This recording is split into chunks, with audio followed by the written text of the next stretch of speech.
Saya ingin berbagi pengalaman yang saya alami sekitar 15 tahun yang lalu ketika masih kuliah. Ketika berbicara tentang aktivitas paranormal, terutama di negara-negara Asia Tenggara, khususnya di Malaysia, kamu mungkin ingin skeptis, tapi di sini kamu hampir pasti akan mengalaminya. Saat itu, saya punya pacar yang tinggal di asrama yang desainnya seperti apartemen.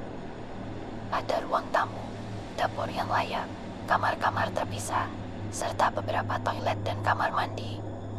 Malam itu, kami, sekitar 8-10 orang, pria dan wanita, sedang berkumpul di ruang tamu, menonton TV dan bermain kartu. Ketika saya sedang di kamar mandi, pacar saya mencoba mengganggu saya atau sekadar bercanda. Jangan berpikir macam-macam, tidak ada yang aneh terjadi. Kami sedang mengobrol, lalu tiba-tiba pacar saya diam, yang rasanya aneh.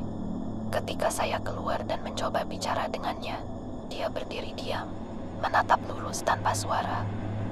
Saya mencoba bertanya apa yang terjadi, tapi matanya seperti terkunci melihat sesuatu, dan tidak mau beralih. Saya bahkan mencoba menggerakkan wajahnya agar tidak menghadap ke arah itu, tapi matanya tetap terkunci pada satu titik tersebut. Saya juga mencoba menggerakkan tubuhnya, tapi kakinya terasa seperti terkunci. Saya melihat ke arah yang dia tatap, tapi tidak ada apa-apa di sana. Saya tidak bisa melihat hantu, tapi saya berharap mungkin bisa kali ini, tapi ternyata tidak.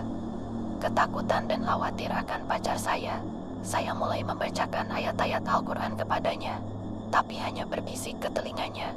Di tempat saya, ada keyakinan bahwa saat menghadapi situasi seperti ini, lebih baik berbisik daripada mengucapkannya dengan keras. Kembali ke situasi, ketika saya berbisik dan membacakan ayat-ayat Al-Quran, dia mulai menjauh dari saya, yang aneh.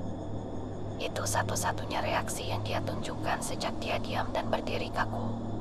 Jadi, saya memeluknya dan terus membacakan ayat-ayat tersebut ke telinganya. Salah satu teman pria saya kebetulan mendengar dan bertanya apa yang sedang terjadi. Saya mengatakan padanya bahwa pacar saya mungkin sedang dalam masalah. Setelah saya terus membacakan ayat-ayat Al-Quran, pacar saya tiba-tiba jatuh ke lantai, dan saya segera menahannya agar kepalanya tidak terbentur dinding atau lantai. Teman saya mulai panik, dan saya memintanya untuk membantu saya mengangkat pacar saya. Padahal, pacar saya sebenarnya tidak ringan, agak berat. Saya pikir mungkin 3 orang akan cukup untuk mengangkatnya, tapi anehnya, dia terasa lebih berat dari biasanya. Bahkan 3 orang pun tidak bisa mengangkatnya.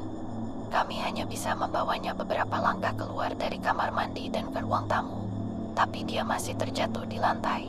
Sementara saya terus menahannya agar tidak terjadi hal yang lebih buruk.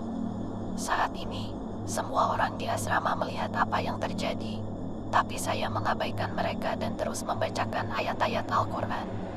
Sekarang saya duduk di lantai, sementara pacar saya bersandar pada saya dari belakang, dan saya terus membacakan ayat-ayat tersebut ke telinganya. Semua orang saat ini merasa tegang. Beberapa saat kemudian, pacar saya tiba-tiba mulai berteriak, suara yang keluar seperti "ark".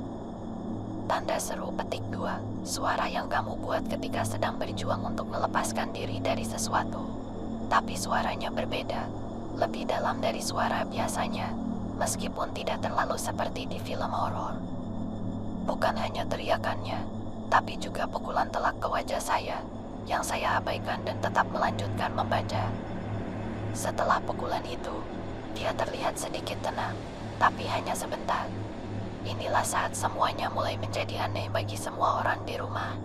Situasinya seperti salah satu adegan dalam film The Exorcism of Emily Rose. Bayangkan adegan saat Emily pertama kali kerasukan. Tubuhnya kaku di lantai dengan anggota tubuh yang kaku dan aneh. Punggung melengkung, tangan kaku, tidak bergerak. Saya tidak bisa melihat matanya karena sudut pandangnya, jadi saya tidak yakin bagaimana matanya saat itu. Sekitar 3-4 menit berlalu sejak dari kamar mandi, dan sekarang semua orang mulai merasa tidak nyaman. Tapi saya tetap melanjutkan membaca ayat-ayat Al-Quran. Setelah beberapa saat, tiba-tiba pacar saya terasa lebih ringan, dan saya meminta teman saya untuk membantu mengangkatnya. Kali ini hanya perlu 2 orang untuk mengangkatnya. Yang aneh karena sebelumnya butuh 3 orang dan dia terasa lebih berat dari biasanya. Setelah itu, pacar saya terlihat seperti pingsan sebentar. Jadi, kami membaringkannya di sofa, dan saya tetap melanjutkan membaca ayat-ayat tersebut. Saya meminta salah satu teman asrama pacar saya untuk mengambilkan sebotol air. Lalu saya membacakan ayat-ayat Al-Quran untuk memberkati air tersebut sebelum memberikannya padanya untuk mengelap dahinya dengan handuk. Saya pikir semua hal menakutkan sudah berakhir, tapi tiba-tiba leher pacar saya terlihat semakin tenggelam ke dalam sofa, seperti ada seseorang yang mencoba mencekiknya. Dia mulai batuk dan mengambil napas dalam-dalam, dan kemudian batuk lagi, yang menunjukkan bahwa dia sudah sadar kembali. Alhamdulillah, dan kami memberinya air untuk diminum. Teman pacar saya yang memegang botol air jelas-jelas ketakutan karena dia gemetar saat memegang botol tersebut. Pacar saya kemudian meminta sebotol air lagi yang penuh. Lalu dia membacakan ayat-ayat Al-Quran dan langsung berlari ke kamar mandi sambil berteriak, "Keluar!" Sambil menyemprotkan air ke seluruh kamar mandi, para pria yang awalnya skeptis hanya diam. Begitu pula para wanita yang ketakutan. Saya bertanya pada pacar saya apa yang terjadi. Lalu dia menjelaskan pengalamannya saat kejadian itu. Dia melihat seorang wanita berambut panjang dengan gaun putih dan mata merah, Pontianak menurut kepercayaan kami, yang menguncinya dengan tatapan tajam. Begitu pandangan mereka bertemu, dia tidak bisa bergerak atau bicara. Dia membeku. Dia juga menjelaskan bahwa saat pertama kali saya membacakan ayat-ayat di telinganya, Pontianak tersebut mendekatinya dan memegang wajahnya, mencoba memalingkan kepalanya dari saya. Setelah jatuh pingsan, dia tidak ingat apa-apa lagi, tidak ingat teriakan, pukulan, atau saat dia berada di lantai. Yang dia ingat berikutnya adalah saat dia terbangun di sofa, melihat ke langit-langit dan melihat entitas yang sama di sana, yang lalu terjun dan mulai mencekiknya. Saat dia terbangun dan berteriak di kamar mandi, dia berkata bahwa entitas tersebut bergerak dengan cepat, menghindari air yang disemprotkan dan tertawa. Setelah itu, para wanita ketakutan dan tidur bersama di satu kamar. Para pria, termasuk saya, yang terkejut dengan apa yang terjadi, tetap diam tentang itu.